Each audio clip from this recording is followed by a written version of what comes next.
This is the countertop as it currently stands, built in 1972. Now we're going to be applying a product that transforms the countertop, and essentially you're painting epoxy on the countertop itself. It does smell for a few days, but other than that, it's actually a pretty quick process. Painting, and you can see right here, this is the countertop coating from Rust-Oleum, and there's 12 tintable colors.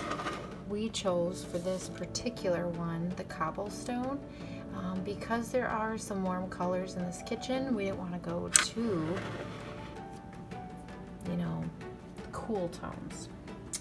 Now you're going to need some gloves because this stuff works really well. It does its job, which means you don't want to get it on anything else. You want to make sure that you're getting the countertops really clean so that it will adhere, the paint will. You don't want it coming off in the future. Of course, tape, because you don't want this on anything else, and because it is such a strong finish, you want to make sure that you get it exactly where it's needed. And then you can use a few different variety of ways to apply it, but we found that this fine finisher, super smooth, and semi-smooth surfaces, works the best. So, on here it says cabinets, trim, molding, doors. Sometimes things are meant for, more rough surfaces. See, this even says it's meant for glossy paints. So you just want to check that out.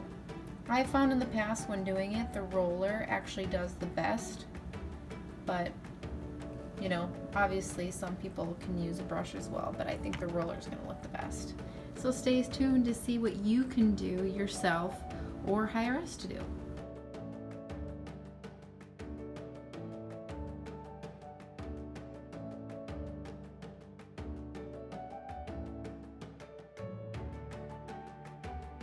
Okay guys, first coat is dry, so second coat is going on.